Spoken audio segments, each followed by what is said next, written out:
Yeah. मुझे लगता है सर पहले वाले में ठीक होगा. You can see us? Okay, but we can't see you. Can you just come online, please? No, but we can't see anything. Your banner only is appearing, na? Yes. Now understood. Okay. Good afternoon, sir. Good afternoon. How are you, sir? Right, sir. So we are just trying to do the checking. Audio and video.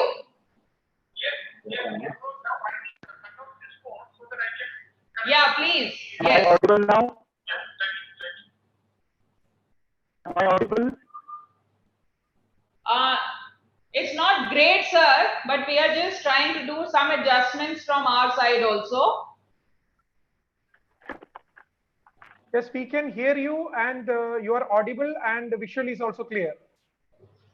No, but at your end, can we get somebody online, please, on the video?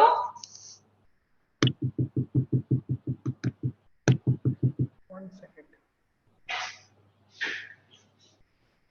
Hello, Shukla ji. How are you, Shukla ji? Yeah, this is Fine, sir. Namaskar. Namaskar ji. Now you are able to see us, right? Clear? Ji. Yes. Can I speak with Mr. Prafulla Pathak, please? With the president, sir? Anji, namaste. Can you hear me? Yes. Namaskar. Namaskar, sir. Namaste, namaste. Sir, when you tell us that everything is okay at your end and you are ready to join, only then I will get Dr. Kumar. Okay.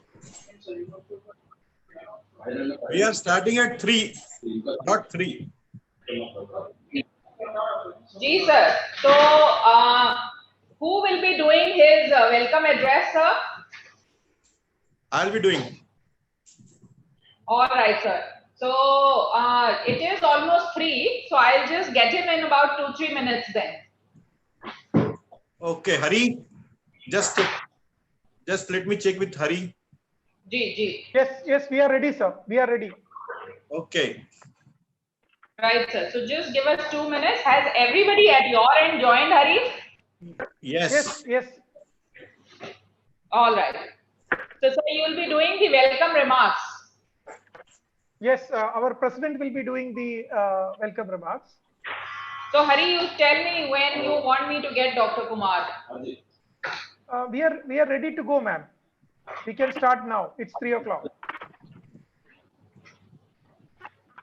But I have to see someone on the screen, Hari. When the president will be talking, you will be able to see him on the screen. All right. Can you see us? Sir, the only thing is the screen just shows some still photographs over and over again. I don't know why.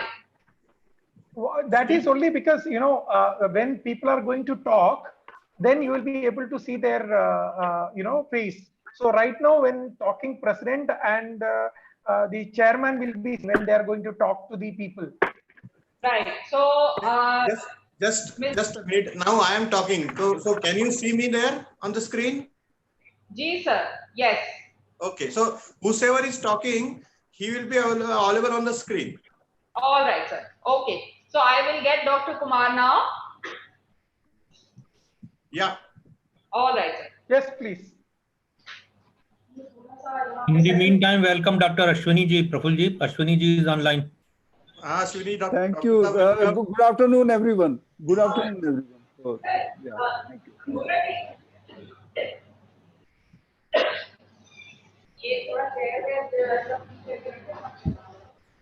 Shukla ji ko bhi welcome. Shailendra ji.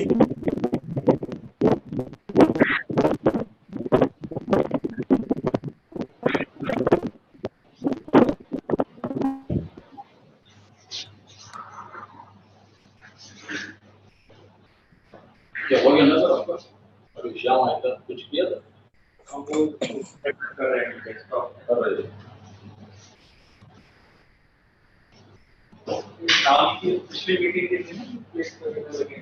ये पुराना meeting है, अभी का नहीं है।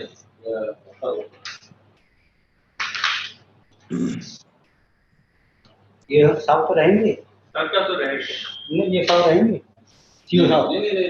ये पुराना सुबह का मीटिंग।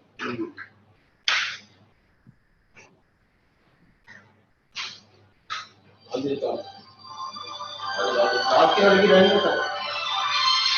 रहने दो।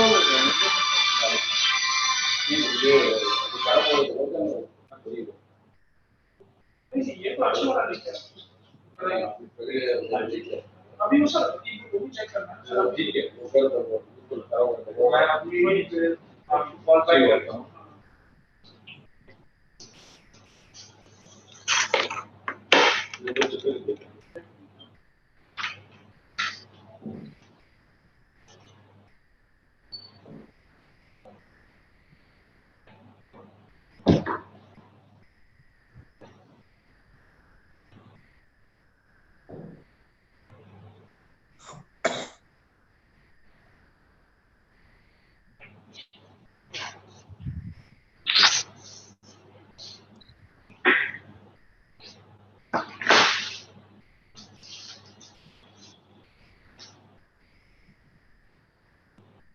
ठीक है, आप देखना वो उसमें थोड़ा टाइम मैच करेगा।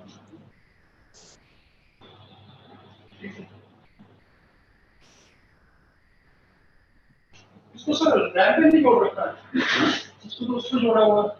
वही क्या नहीं जोड़ा, वही नहीं किया। वही को तो सर पता नहीं।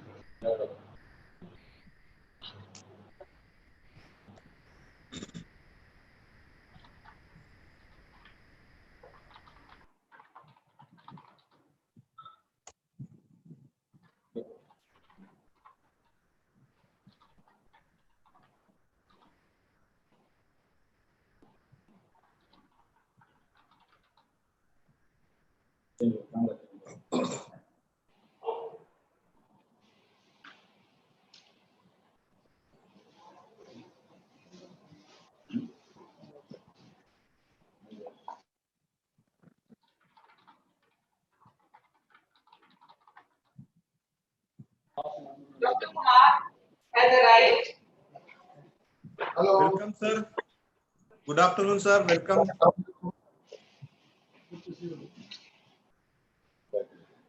नमस्कार।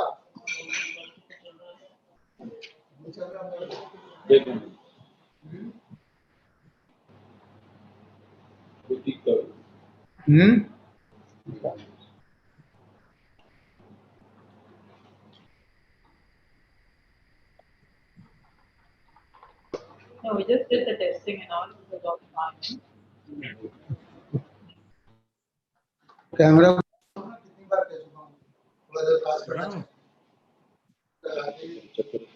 Mr. Sivaramakrishnan, we can start now.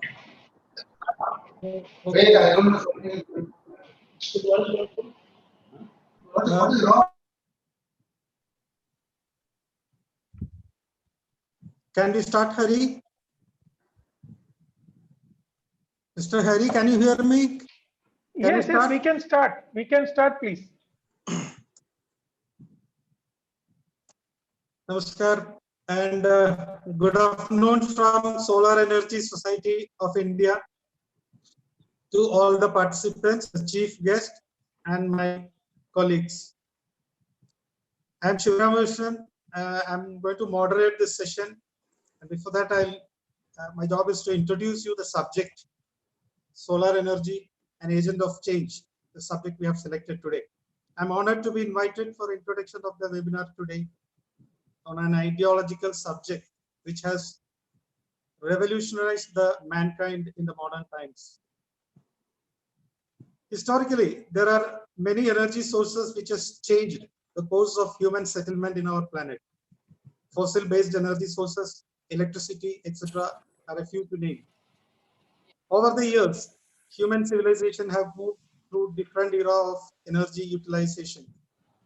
Can you ask him? Ask Mr. Pathak now. Ever since man started harnessing solar energy, its utilization and application has undergone sea changes. India's visionary leader and former Rashtrapati Dr. APJ Abdul Kalam ji, in his vision for the new millennium India 2020, said that renewable energy sources should be seen not merely in the terms of units of power, but as saviors for areas which might not have had access to power. It is in this backdrop, Solar Energy Society of India plans to conduct a web-based lecture series titled Solar Energy, an Agent of Change. This series of lecture would highlight how the energy requirements of mankind have been transformed into the 21st century towards solar power. This is the first part of the webinar series schedule. In the future, monthly editions of the series, talks would be delivered by intellectuals across different solar domains of our country. Today, on the foundation day of SESI, we begin this journey along with the distinguished speaker, Dr. Rajiv Kumar, Vice Chairperson of the Chairman of the Premier Policy Think Tank of the Government of India, Niti Aayog. We are privileged to have the Chief of India's Policy Institution sharing our platform on a subject which is close to the national energy security. Broadly in this series, we would evaluate how the progress has been achieved between pre-independence and post-independence energy scenario. India, in its post-independence journey, had technology as its vision for the future. Fortunately, we are also blessed with the best natural resource in the form of abundant solar irradiance. No nation can aspire to be modern and developed without the availability of quality power to all. The journey of Indian electricity sector begins with the commissioning of first hydroelectric plant of 130 megawatt in Darjeeling during 1897. At the time of independence, our power generation capacity stood at 130 megawatt, 1,300 megawatt. And today, after 7 decades, we stand at over 370,000 megawatt, which is 285-fold increase during this period. We have recently become the next net exporter of electrical energy after having been a net importer for several decades. The Prime Minister's call for one sun, one world, one grid has pushed the reforms today to cross-border energy transition, where India takes the lead in the region.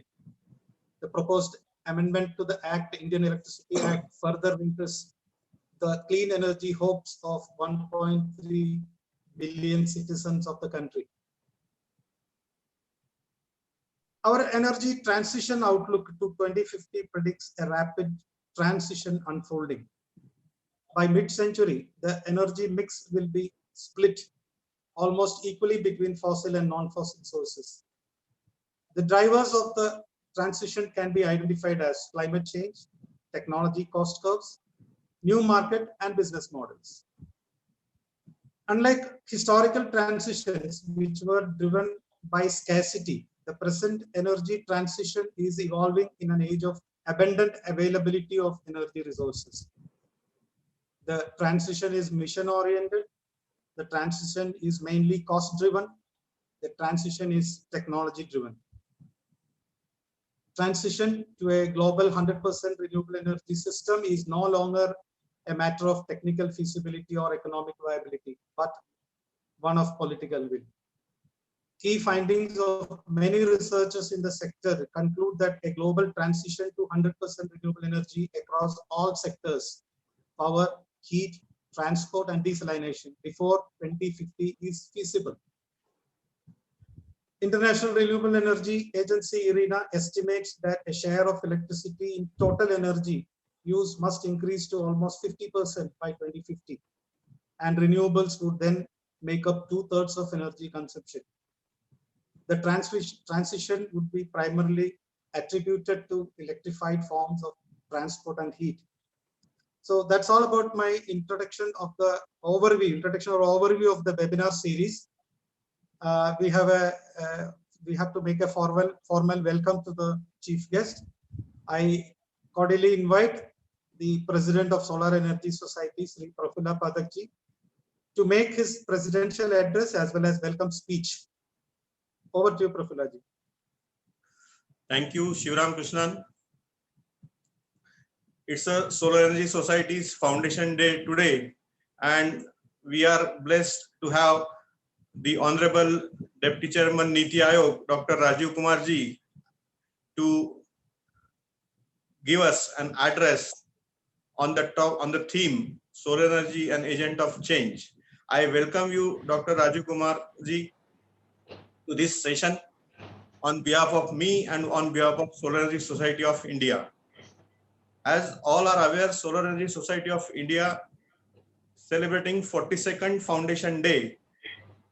So we are privileged and blessed to have a battery of people who are having experience in this field in India.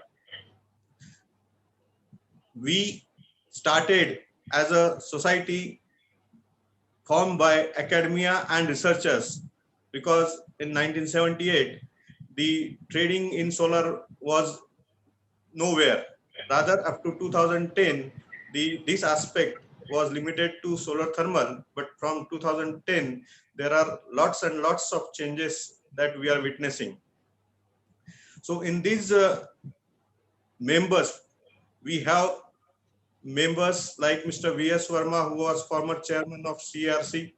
We have Ajay Prakash Srivastava, who was the one of the first person who brought in the solar technology in India.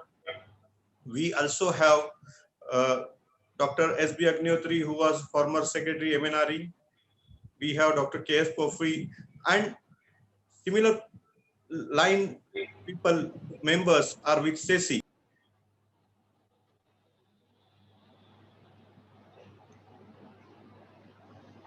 We at SECI are nowadays concentrating to interact with the universities and the students who are graduates, undergraduates, and are trying to enter into entrepreneurship. At the same time, we have a privilege to interact with the industry, who is growing by leaps and bounds in these days.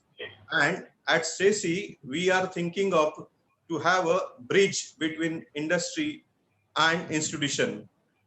We want to talk to the younger generation and make them aware of what's happening in this sunrise sector. And at the same time, we want to understand the needs of industry.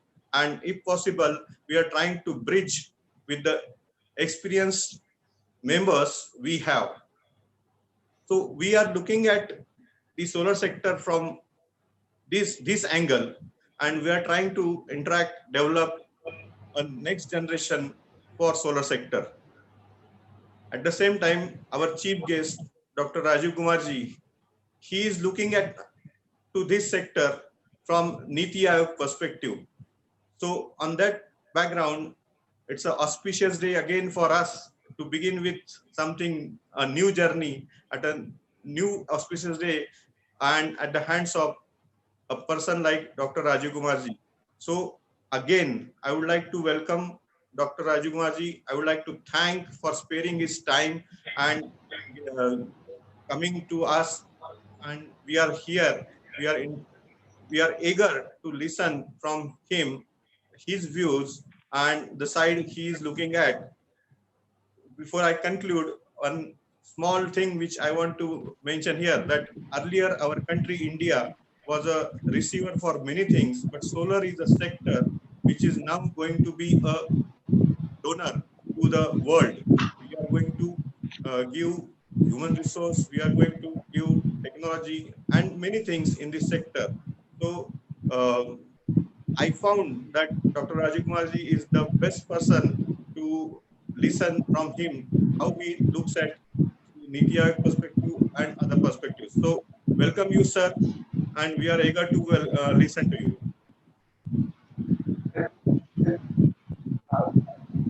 Thank you very much, Dr. Pathak. Uh, Dr. Pathak, Sivaramakrishnan, Mr. Sunil Kumar, all the other guests and eminences who have created SESI and who have worked to make SESI an eminent organization in the country, the field of renewable power. It's a real pleasure to be here, and thank you for giving me this opportunity for addressing the 42nd Foundation Day. And let me right away wish the society all the very best for the coming years, because having started 4 decades ago, I think, and being one of the pioneers and in some sense, uh, kind of people who really sort of thought before their time in some sense. I mean, you are the people who really started the process when nobody else was thinking about it. I must congratulate you, and I dare say that your time has now arrived, and you will play a much more important role, not just nationally, but I'm sure internationally, because of the vast experiences that you've gathered for yourself, and the kind of targets and the kind of work program that you set out for yourself. So congratulations and all the very best. Uh, for me, it's actually rather um, ironical, well, a sort of a curious moment, because my own DPhil thesis from Oxford was on the economics of coal. I had studied the coal industry for my thesis, the nationalized coal industry, and now I find that not only is the public sector coal industry a sort of in a transition phase because of the new coal mining policy, but coal is, of course, uh, losing, if not lost, its premier position as an energy provider. I mean, I know that the energy situation still today, coal has nearly 60% of primary energy, but I won't be I won't be wrong in saying that we will soon come to a time when our significant coal reserves will be standard coal reserves, and we may not be able to use them the way China has been able to use it and exploit it, going in the past 2 or 3 decades, because on us the pressures will be enormous to undertake to undertake open cast coal mining and to use coal as a primary source of energy and thermal energy. So even for coal, we'll have to find new ways of coal gasification or coal, and other forms of methane, etc. But I say this simply to say that I've been lucky that I've been able to change my own thinking and learn from SESI and other organizations about how renewable energy is going to be the technology of choice, how renewable energy is going to be the energy provider for tomorrow. And I think we all have to accept that, and we all have to work towards that. And it's very clear that the energy needs of our country are enormous, are just simply enormous. I think we still are around 1,000 units per capita consumption, and the world average, I think, is more than 3,700 units per capita. And countries like the US are consuming, I think China is now at about 6,000, US is about 20,000. So even if you don't want to go to that far, we still have to, we will be, will have to be tripling or quadrupling our energy supplies going forward. So although we can take legitimate pride in expanding our thermal power from 1,300 or 400 megawatts to 370,000 megawatts, I think we need to ramp up much more as we go forward, because energy is the key requirement for economic growth. I think there is no, I must say that I'm reminded of Lenin's saying that energy plus Soviets is equal to development. And I think here again, in our case also, energy will be the prime requirement. So I think at the moment, any talk of energy surpluses or our country emerging as an export house of energy is a bit premature, to say the least. So I think, in fact, I quite often remind even my ministerial colleagues that there is not much advantage in talking of India having generated a surplus, because if there is any surplus, it's more to do with the lack of demand which should be there, and which may signify inadequate pace of development rather than an over capacity for energy. And in this uh, growing in this continuous expansion of energy supplies, which has to take place going forward, we must remember that the importance of renewable energy and solar energy comes from the fact that retrofitting is no more an option for us.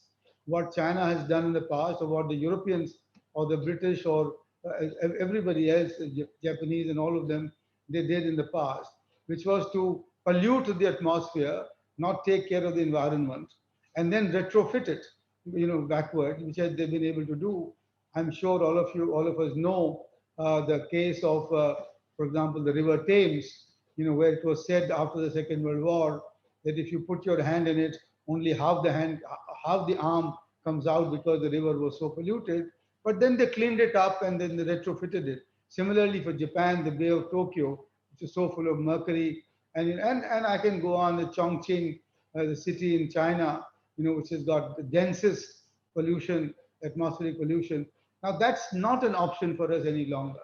Not only with our own young population not accept it, for example, already the quality of air in our various cities is already unacceptable to most of us living here, but also internationally, we will not be able to sort of compare ourselves or to in some sense be counted among the progressive countries if we go down that route, which is to pollute now and retrofit later. And if we don't have that option of retrofitting, I think today we need to take to, as we have done, as the government has done, take to renewable energy in a much bigger, in a much more conscious way than we've done even now so far. The second, of course, is that carbon is a real budget constraint. I mean, the same thing that I'm repeating basically, that we have to take the carbon generation, the carbon footprint into account in whatever we do. And so therefore, and having been looking at it recently, it may not be exaggeration to say that environment-wise, we could be at a tipping point, which is why, where if we pursue the kind of policies, thermal generation, etc., we may not be able to go very far. So therefore, I'm very glad that SECI has been doing its own work, and also very sort of happy to say that our own government has announced a very ambitious target of 450 gigawatts of renewable power by 2030, and 300 gigawatts of solar power by 2030 also. Now, and 175 gigawatts by 2022. Now, I have to confess that having looked at the figures, I noticed that at the moment the installed capacity for solar is 35 gigawatts. At the moment, as we speak, it's 35, and for wind it is slightly higher at 38 gigawatts. So my first appeal to SECI and to everybody else is that we must now begin to speak a little more loudly about what we need to do to attain our targets in 2022 and 2030. Because the rate at which we are going, I'm afraid these will not be attained in the time period that we have talked about. And I think SECI will do us a favor, and we can collaborate with NITI if you give us your ideas on how to ramp up this capacity and what is it that is required in the context of Atmanirbhar Bharat to ramp up this capacity, because we don't want to go from 35 gigawatts to 300 gigawatts solely on the basis of imported equipment, because that will defeat the very purpose. I think as you yourself, Spartak, said, or somebody else, that this is a sunrise industry. It's very clear that this is a sunrise industry, both domestically and globally. So therefore, this is the right time for us to do whatever is needed to expand the manufacturing capacity of solar panels, of cells, of converters, inverters, all of that, and the modules that we need within the country. And but the challenge here is that we need to produce them at globally competitive prices and globally competitive costs, because there is no advantage, there is no benefit at all in trying to create an industry behind high protectionist walls, because that won't survive. That will take us back to the days of the ambassador car and the Fiat cars of the 60s and 70s, which we tried to protect and give them the infant industry protection. And we know that they remain infants forever. Now that's not the way to go. So therefore, what we need to do is to create within the India, globally comparable in scale and in costs, an industry, a renewable energy industry, a solar power industry, which is globally competitive and which can take advantage of the surely exponentially rising demand for renewable energy in the world as we go forward. So I think the task before us is a challenging one in this regard, which is that we could, at a pinch, meet our 300 gigawatt targets by importing the whole lot and creating a mission, for ourselves, the Solar Society and the Power Corporation of India. But I don't think we need to do that. Even if we need to take a pause, even if we need to rework our targets, but we need to bring in within these targets the target also of domestic manufactured component for renewable energy. I think that's what is needed at this point of time. And I think already we have from NITI Aayog launched in 2 sectors what are called the production linked incentive scheme. There are another 5 or 6 sectors that is under on the anvil. Their policies are being designed. The government has said that they want to commit up to nearly 50,000 crore for incentives to be given to those firms which will undertake to produce at globally comparable costs and scales, products in the mobile telephony, in pharmaceuticals, the APIs, in auto components, etc. And I think the SECI should work at this point of time to make sure that solar power components and equipment are included in that production-linked incentive scheme. But it is a sunrise industry, and we will not do ourselves any good by premising the expansion, the further expansion of this industry on import dependence. I think that is something that we need to be clear about. We have the potential. We have the potential. We have the amazing supply of solar power, solar energy. Our Prime Minister has set us, given us a call for one solar, one world, and one grid, and so that we can work towards that. But the fact is that we have the comparative advantage in renewable power, in solar power. We now need to convert this into a competitive advantage. And we need to, within NITI Aayog and outside, try and work out very clearly, step by step, what we need to do to achieve this competitive advantage in renewable power.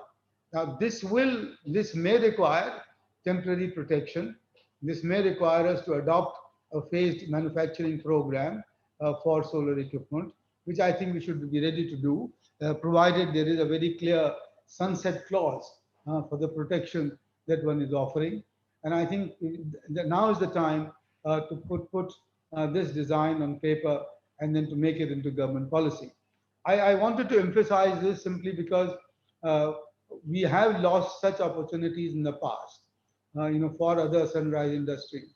I think this is one opportunity we cannot afford to lose, simply because, as I said, we need the energy, We need all the energy that we can produce, and we also need clean energy, green energy, because we cannot afford to also pollute our atmosphere and to work against our environment interests, because that is also a reality and a binding constraint. I think the very good news here is that technology is now on our side. Technology is now making it possible that the price, the costs of renewable power are now as competitive as any other. And the last auctions, I'm told, we had the tariff that were quoted were rupees 2.36 kilowatt hour for solar and rupees 2.43 kilowatt hours for wind power. But this is for generation alone. Now, at this level, given the technology and given the conversion efficiencies, which are improving all the time, you can see that renewable power is very much competitive to other sources of energy, whether it's thermal or it's fossil, yeah, those are the two which are major ones. It's very competitive. The more important part is that even with storage, the prices are quite comparable now.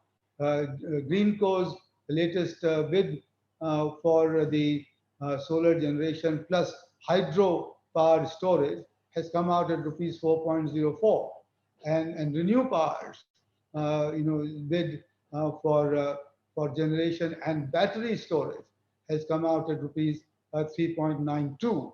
And when we look at the cost, the thermal power generation with washed coals, because now more and more we will need the coal to be washed because of the very high ash content and the distances that are required, which makes it imperative to wash the coal at the pit head rather than transport simply dirt and inert material across hundreds of miles. The cost of thermal power will be very close to this, if not as much or higher. And that again does not take into account the cost of cleaning up the thermal generation, all the precipitators that you need to be put forward, then maybe the carbon sequestration program that you should have to be able to sequester the carbon that you generate. If you take all of that into account, I think you will find that solar power today is as competitive, if not more competitive, than thermal power. And we should therefore ask ourselves the question as to why our energy policy is not more ambitious than what it is today. We in Niti Aayog have a energy model which goes up to, I think, 2040 or 2043, 2040. And there again, I find that the share of renewable power is, I'm not sure, but I think it's between 16 to 20% is what I think, if I remember correctly. This can go up, this can go up given the new technology and given the declining costs of renewable power as we go forward. The one big constraint that I'm told is transmission, because you need grid stabilization using renewable power.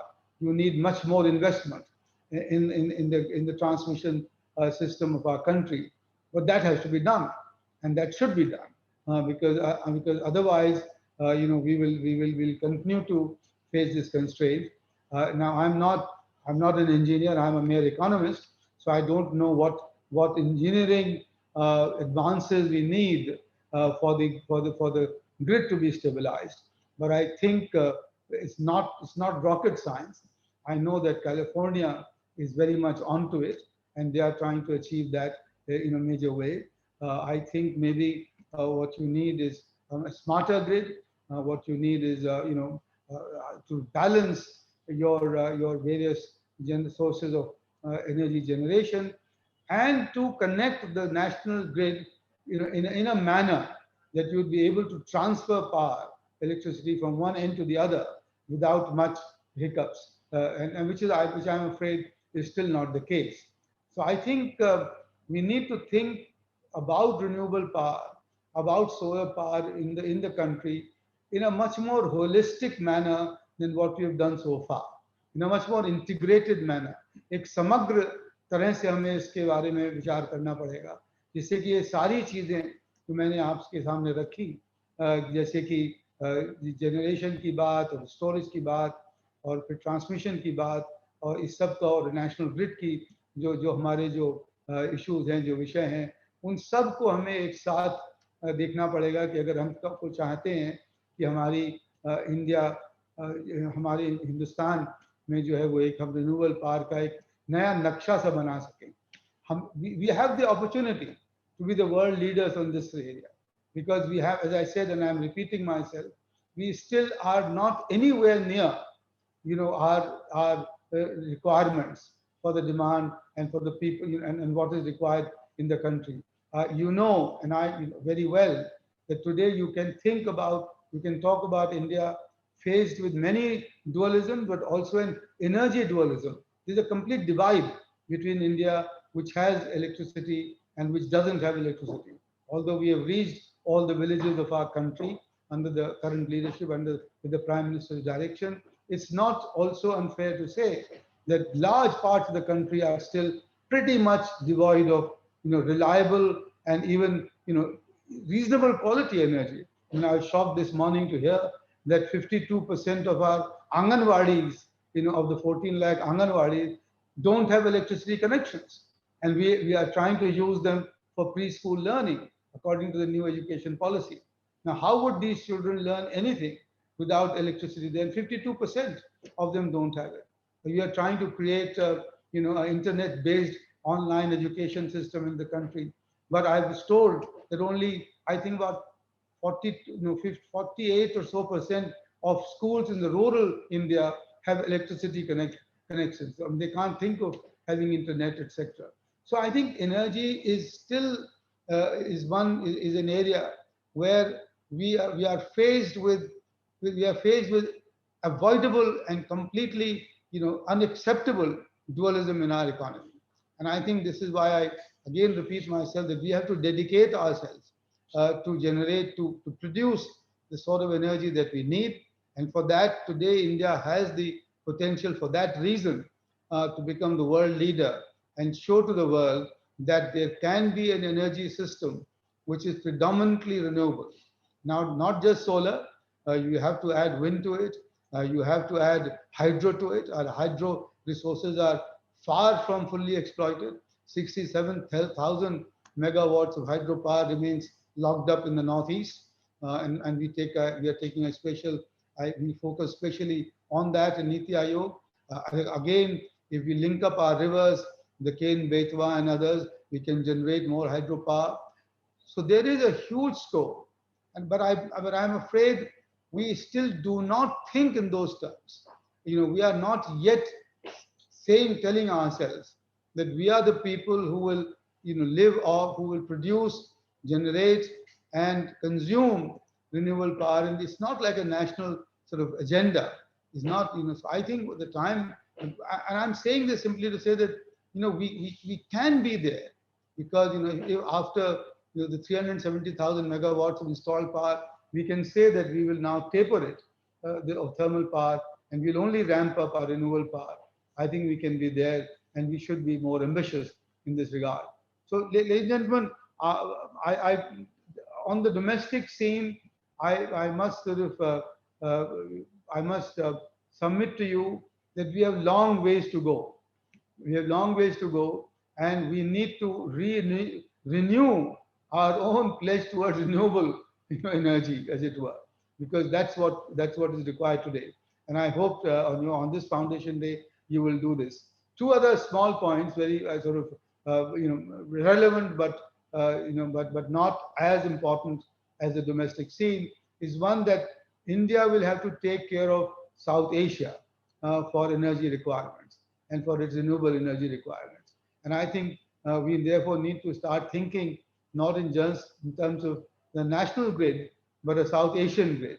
And I think unless we connect all of this together, and our Western neighbor may be an exception for a while, but the rest of us need to get connected into a South Asian grid so that we can transfer and take advantage of all the renewable power sources that exist in the region today. And there are enormous in Sikkim and Bhutan and Bangladesh and and Sri Lanka, etc. So we need to think about that, because I think a renewable, a South Asia powered by renewable energy could be setting an example to the rest of the world. The last point that I want to refer to is about the International Solar Alliance that our Prime Minister has pioneered, has led from the front, and has created the slogan of, I think it's a one sun, one solar, one thing, and one grid. I think that's I forget the second term at the moment. It's there somewhere, but what do we need to do for that? One world, one sun, one grid. Now, that's the call. How do we go about it? Can we start, as I said, with South Asia? Think about a South Asian grid. Can we expand it eastwards into Myanmar and Thailand and otherwise? On the west, we are unfortunately blocked. Otherwise, Central Asia, where I worked for 4 years, and which have huge renewable energy power sources, could be brought into the picture. But how do we achieve the one grid solution? I think that's something, again, we have the human resources, we have the imagination, we have the talent to try and work towards that. It may still be, still maybe a relatively far-fetched dream, but that's something which we Indians should start working on. Just to conclude my own talk, I think I must repeat that the indigenous manufacturing of solar equipment holds the key to our progress, and we have not given enough attention to this. I would request you all to give us your suggestions and comments on that as to how we can take it forward. We know that the battery technologies are changing also very rapidly. I mean, lithium ion is not the only option. I just heard about other people using other chemistry, lithium chloride or something like that. And that is there. Then there is the fuel cell in the office. I've just seen a presentation by a very exciting firm called Log9, young people from Roorkee University who are using bauxite, aluminum foil for creating a hydrogen cell and generating hydrogen. So we are moving into the hydrogen economy as well quite rapidly. But battery technology and lithium recycling also needs attention if we want to go down this route, because we are, of course, short of lithium. So that's lithium. And there's a company called Athero from coming out of the IIT Madras graduates, which is doing this thing. So all of this, therefore, to repeat and end, is that we need to now start thinking big. We now need to start thinking domestic, and we now need to start thinking holistic on all aspects and not think in silos if we want to make India an economy predominantly powered by renewable energy and, of course, solar energy. Thank you very much for listening to me.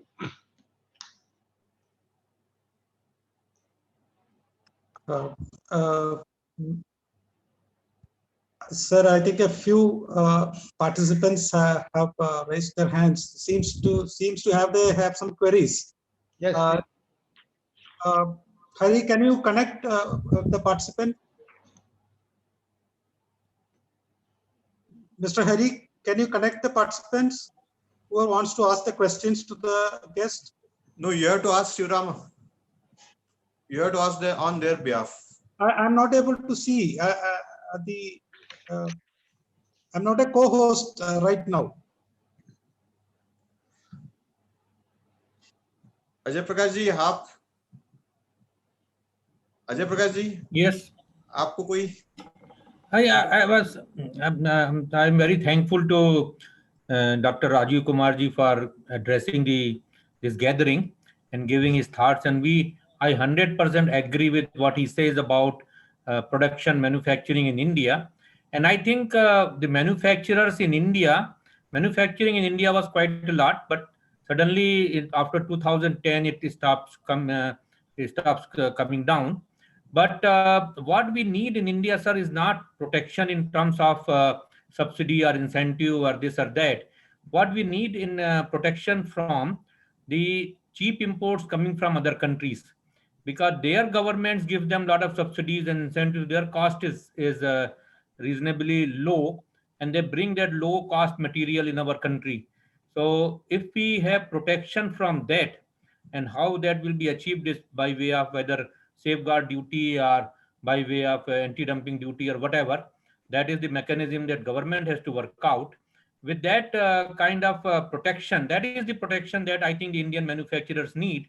And that protection we need not for 1 year or 2 year, because right now there is a circular going around saying safeguard duty will be applicable till 31st March 2021.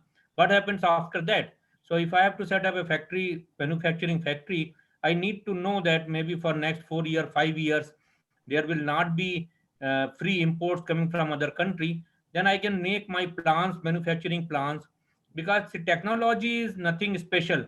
Whatever quality any country can produce, we can produce the same quality. The quality is not a problem, yield is not a problem, and ramping up the production capacity is not a problem. Our country is quite capable, our engineers and our entrepreneurs are quite capable of achieving those quality of products and those quantity of products. But we need protection only in the form of that we have a level playing field, so to say, where our products is same cost as the products coming from other countries, and not subsidized by their government in their country, so they can sell less in our country. Other than that, I think the manufacturing is important. And when we talk about Atmanirbhar Bharat, then we should think about not only solar module or solar cells. We should think about solar wafers also, solar ingots also making in our country. And that technology is also not difficult or beyond our reach. That is also not a difficult thing to do. If this kind of protection in the terms of cheap imports, restriction on cheap imports is available, then we can achieve the Atmanirbharta in the field of solar manufacturing, from solar wafer to cell to modules. And of course, then of course, sir, you mentioned the battery technology. That definitely we need to improve on our battery manufacturing technology. We don't have that kind of manufacturing in India, and that there we need some incentive from government in the form of protection in the manufacturing, because that's a new technology. Lithium ion battery or different kinds of batteries. And because of the cost of solar products have come down, the cost of batteries is coming down. So as you mentioned rightly, sir, the cost of solar power is not too far off from the coal based power or gas based power, because the earlier the cost used to be very high, but now it has come down. Module cost is very less, cell is cheap. And if we have some battery manufacturing capacity, and with the new technologies of battery, as you mentioned, then that would also bring, you mentioned the grid stability issue. If we have a battery backup with our power plant, solar power plant, connected with a battery backup, I think the other engineers are in the panel, they will confirm that if we have a battery backup with our solar plant, then the grid stability will automatically be there, because whenever the sun is low or sun is down, then the battery will take over and the grid will continue to have the same amount of supply coming from the plant. So I am very thankful to you, sir, for giving your thought and joining this session. I've been associated with CC for more than 15 years, and so, and I congratulate Sesi on achieving this 42nd Foundation Day. Sesi has contributed a lot during this tenure to the government formulation of scheme and plans, and I think Sesi will continue to help the formulation of rules, regulation, policies of the government. We have very eminent persons in our panel, Dr. Shukla, Dr. Ashwini Kumar. They have done a lot of work in the field of solar power, and I think Prafulji would be nice to hear from them as well. Thank you very much, sir.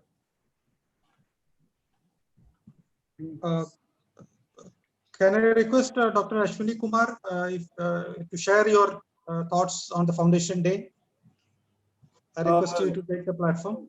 Thanks. First of all, congratulations to SESI. In fact, Sir, SESI was constituted in 1978, and that's the year I joined PhD at IIT Delhi, and I completed in 1981, and since then I am a member of SESI.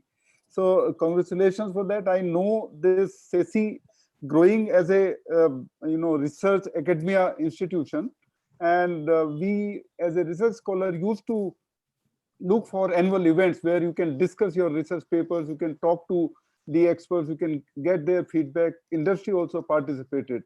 But as it would definitely have happened, like industry grew, and then the shape and things of the events also changed.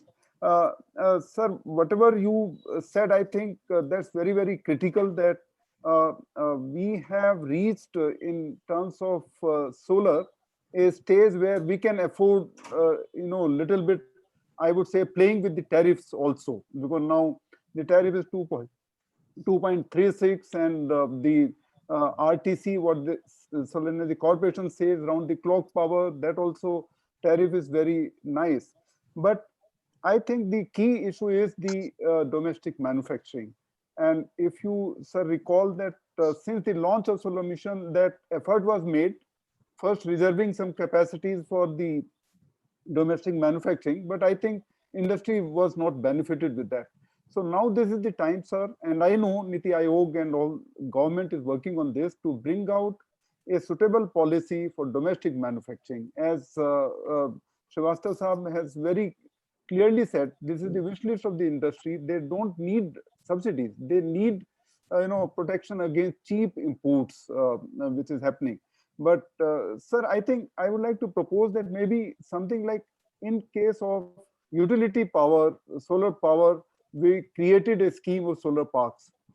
Can we think of, solar manufacturing hubs where we can provide well-defined, developed infrastructure, which reduces the, I would say, the risk of the developers for getting into the manufacturing, and then the power, etc. Because one of the main ingredient for solar manufacturing, I mean, if we are talking about going from the quartz to polysilicon stage, that requires a lot of power and stable power and cheap power. So these are the three things. And I would like to feel, sir, maybe a special mechanism have to be created to support this industry, manufacturing industry, which would come through some kind of special arrangements of willing banking, so that they can be benefited with kind of, I would say, competitive power rates, tariffs, which they can use. The other, I think, see, the question you mentioned very clearly that, I mean, still there are gaps where the power could not reach, like in terms of Anganwadi, the schools and all. And sir, we could create an ecosystem through establishing large solar parks. And I think many of these states can boast of one of the best, highest capacity solar parks. Now, but at the same time, it appears now that probably we need to create a space for distributed energy resources also. Maybe at the distribution grid level, we need to create this kind of ecosystem so that the tail end grid kind of solutions are also looked into, taken into loop. Third thing, sir, I feel that at this stage, I think that emphasis has come from all the experts, from yourself, sir. The storage has become the important, and grid stability is important. Maybe the government through MNRE has been supporting the rooftop solar through subsidies. I would like to opine is, have we reached a time now that we can support not only the, I mean, rooftop with storage, only with some kind of support, so that creates a place where even the consumers, they get benefited, they can maximize their utilization of solar, and at the same time the utilities will also feel comfortable that it's not during daytime everything is coming. So we have certain these kind of suggestions. Will work with SESI, will come out with recommendations or suggestions for your consideration, and definitely I think this is a very welcome step that SESI should work with Niti Aayog, present your views that what benefits the industry. So thank you very much, Ceci, for that. Thank you. Thank you, sir. Given that I need to now go, can I just sort of briefly respond to the two gentlemen and then be allowed to leave? Is that okay, Mr. Sivaramakrishnan? Yes, sir. Yeah, okay, great. So I think the two issues that I want to address, the first one is, of course, the protectionism, the protectionist issue, the protection that the industry needs from cheap imports, which has been said by both, and which is, of course, a real issue. We have studied this thing in Niti Aayog. The issue with the Chinese imports and Chinese manufacturing is that their their price of their supply, the cost of their imports, is not less than the cost of their own production.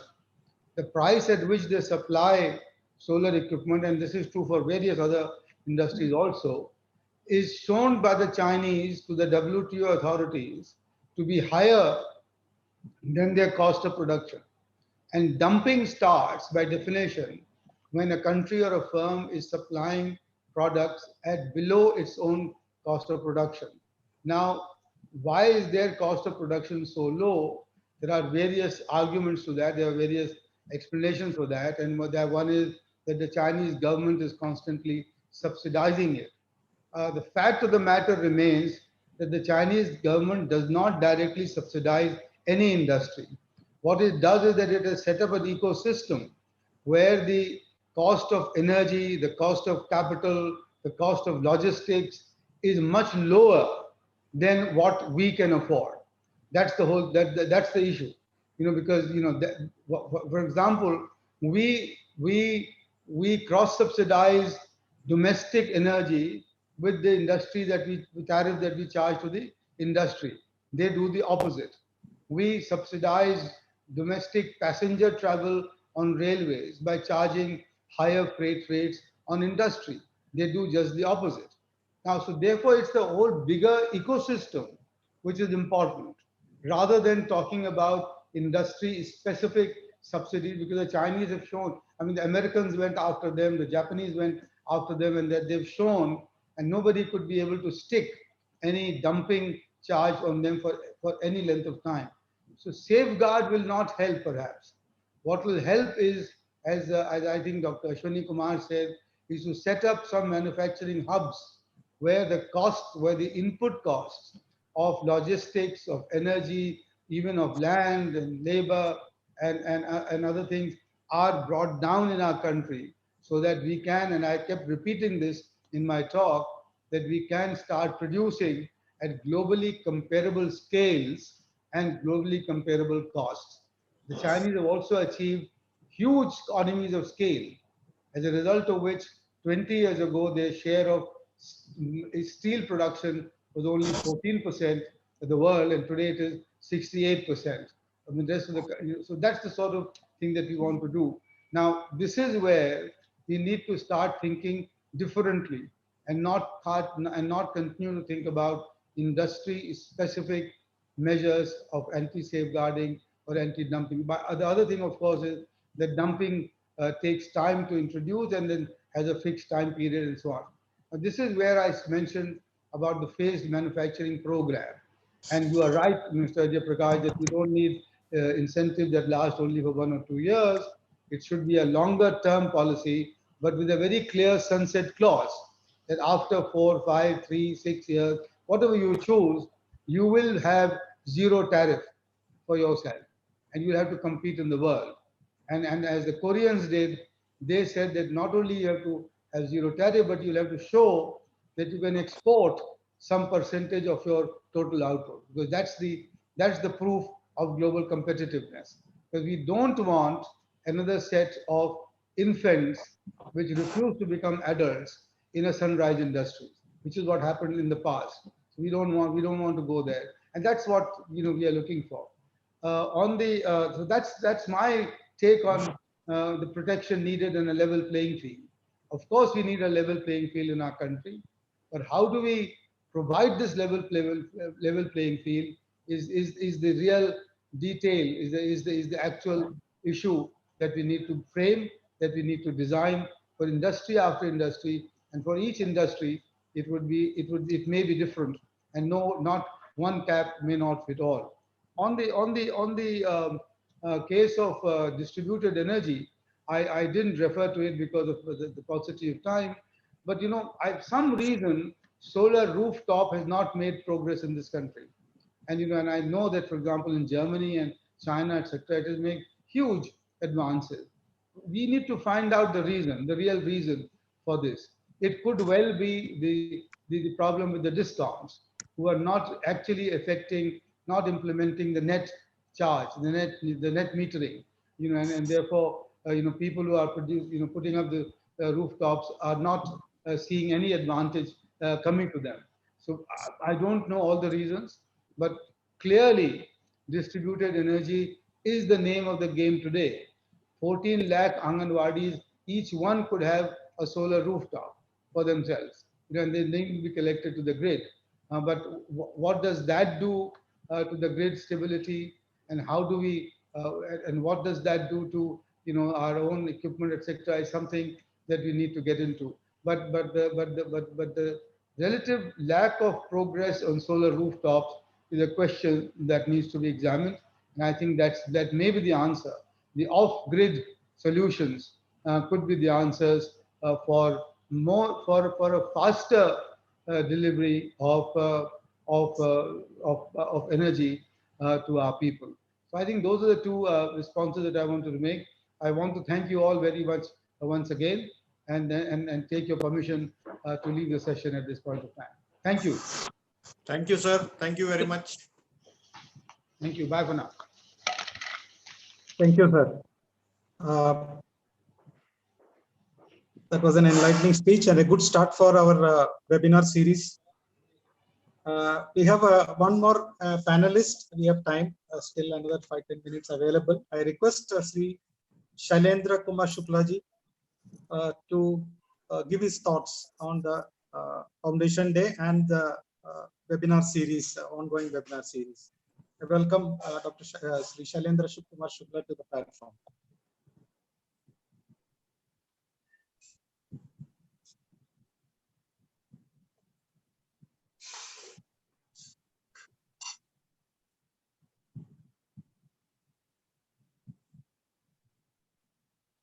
Sri Shailendra Shukla ji, are you able to, can you unmute and speak?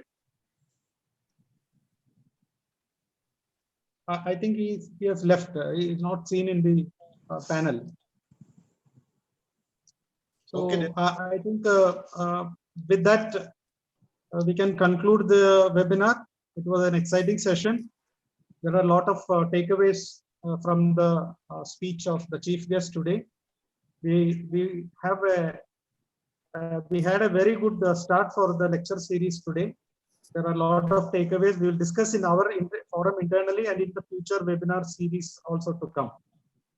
So thank you all for participating. Thank you all participants. Thank you panelists. Bye. Very much, sir. Shanker ji. Thank you, everyone. Thank you very much. Thank you, Sesi, for giving us opportunity to be here. So again, congratulations to you. Thank you. Dr. Ashwini Kumar, you need special thanks for joining us, sir. Oh, sir. In all our I always want to, but somehow it was not happening today. I made it a point, so I'll be there. Very nice of you, sir. Very nice. Very nice, sir. Okay. Thank you, everyone. Thank you very much. We'll meet again.